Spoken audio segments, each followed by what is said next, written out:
everyone, I am Nandwani, an exuberant high school junior studying in Lagos, Nigeria. I am a dancer at heart, love to read, and always up for some good comedy. Today I am here on behalf of the Teen Pop magazine. The Teen Pop magazine, which is the first online magazine for high schoolers that gives young aspiring journalists the opportunity to share their voice, build their writing portfolio, and receive peer feedback and mentorship in the editorial industry. If you would like to join us, check out our website, theteenpop.com. Today I am in conversation with singer Ronnie Watts. Ronnie has spent most of her youth honing her songwriting ability, building a recording studio in her basement, and journaling her heartbreak through the lens of pop music. She has also collaborated with producers such as Lemarroy. Simply put, Ronnie Watts is the modern hero for the suburban teens spending their nights listening to heartbreak tunes in their bedroom. So, hi Ronnie, how are you? Hi, I'm good. Thank you so much for having me. How are you? I'm also fine, and thank you so much for joining us. Yeah, of So course. I'm going to start with the questions now. The first question to you is, what was your childhood like, and when did you start singing? I had a pretty amazing childhood.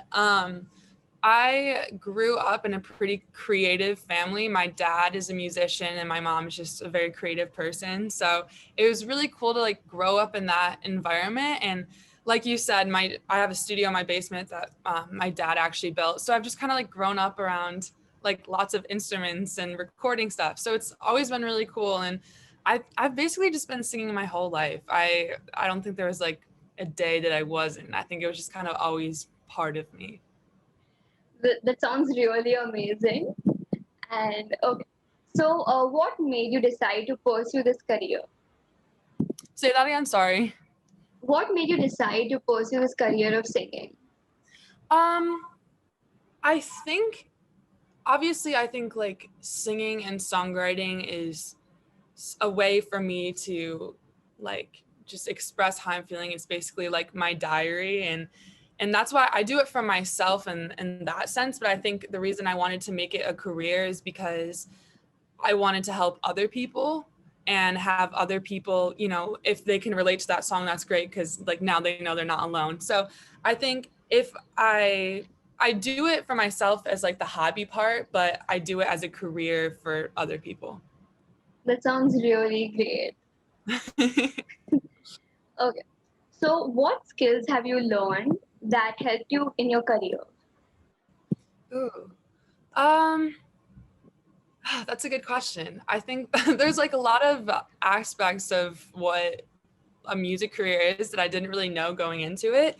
Um, like it's way more than just being a good musician. Like there's so many other aspects of that. So I think learning how to just be confident in whatever I'm doing was a really big, I think I'm going to be learning that my whole life, but learning to just go into something, not really knowing what to expect, but just knowing like, I can do this, I got this. And like, as long as I'm, putting my best foot forward and being nice towards others, like that's the best I can do in any situation. So just like having that confidence within myself, if I'm like walking to a scary meeting or doing a music video for the first time, like, but no, I think it's just having that confidence has really helped me in my career.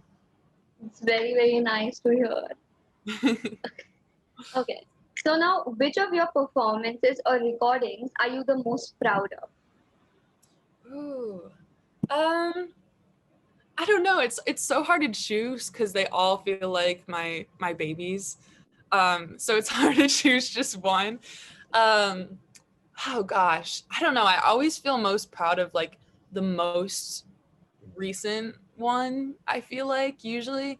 Um, so it hasn't been released yet, but I'm really excited for this upcoming release that I can't really talk about yet, but I'm really excited about that.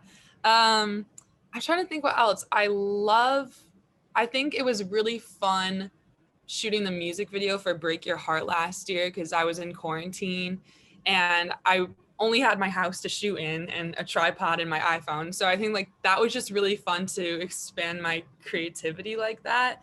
Um, I also think Sad Summer is another song that is just close to my heart because I feel like a lot of people have connected with it, and same with Famous in California because it was kind of like the first song I released with my management.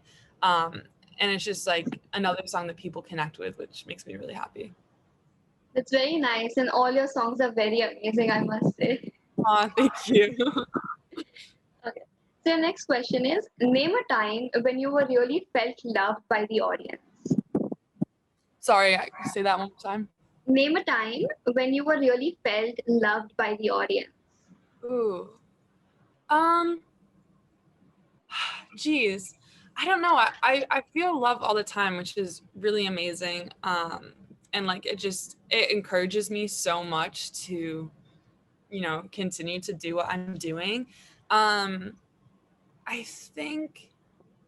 love going on live streams and talking to people through that. I think that's so fun to connect with people. And this I have like people from different countries coming on, and it's so cool. They like teach me different languages and like show me different words to say in different languages. So that's so fun to do.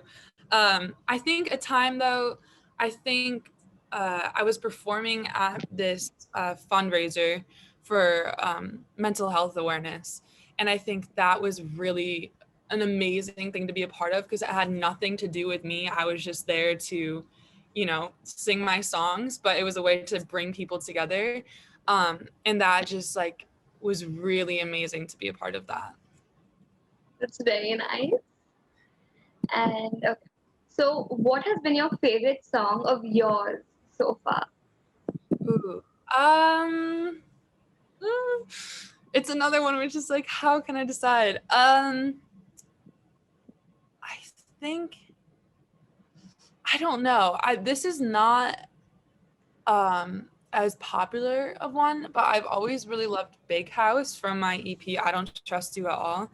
I don't know why. I've just had it around for a while and I never really got sick of it. And I think there's something kind of like,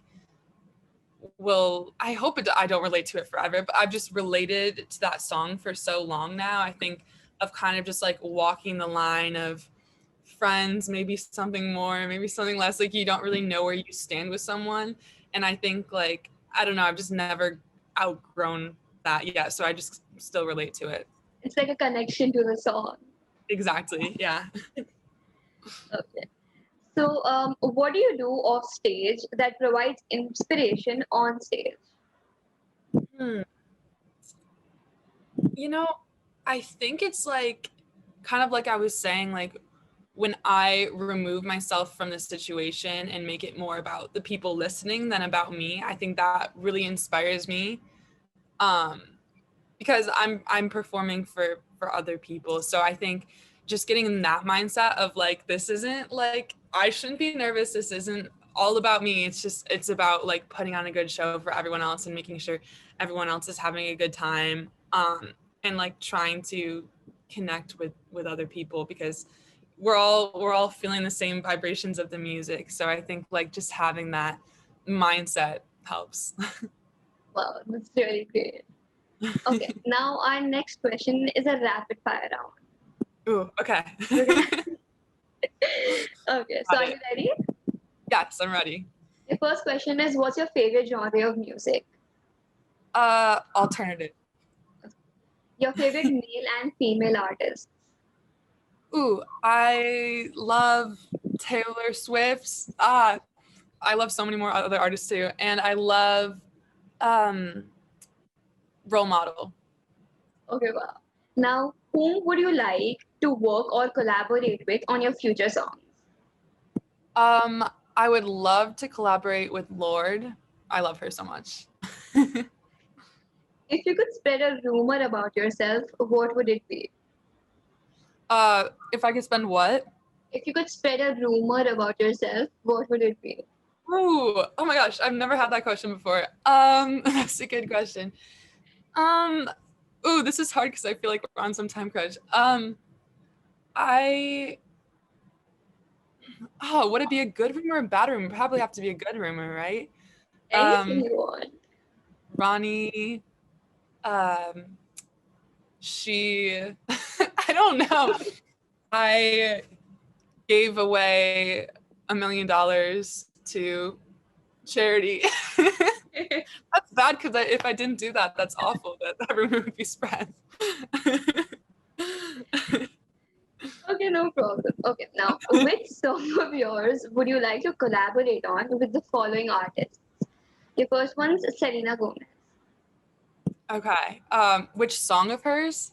Of yours. Which song of yours would you like to collaborate? Oh, okay. Selena Gomez, I think Break Your Heart. I think that'd be cool to have her on.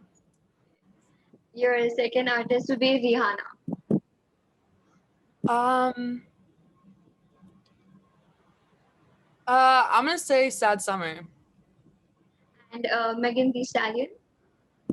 Ooh, that'd be funny. Maybe Wake Up, I think. Okay, wow. So we're done with the rapid fire round here. Okay. And our last question for the interview would be, what advice would you give to the upcoming artists? Ooh. I think the advice I would give is that like there's room for everybody, like just focus on yourself. I think actually one big thing that I like always have to tell myself is everyone is on their own clock. There's not like a certain time you have to get something done by, or like by this age that you had to have to like completed this. Everyone is going at their own pace, and it doesn't mean you're behind or ahead. It just means that's where you are in life, and you'll get where you want to be eventually. So I think like just not, it sounds so cheesy, but like don't compare yourself to others. Just focus on yourself, and you'll get there, and everyone else that's riding the wave will get there too. It's a very lovely advice. Also, thank you so much for joining us, Ronnie. It was lovely having you with us. Wishing you all the very best for your future endeavors. Yeah, thank you so much for having me. If you would like to know more about Ronnie Watts, stay tuned with the Teen Pop magazine.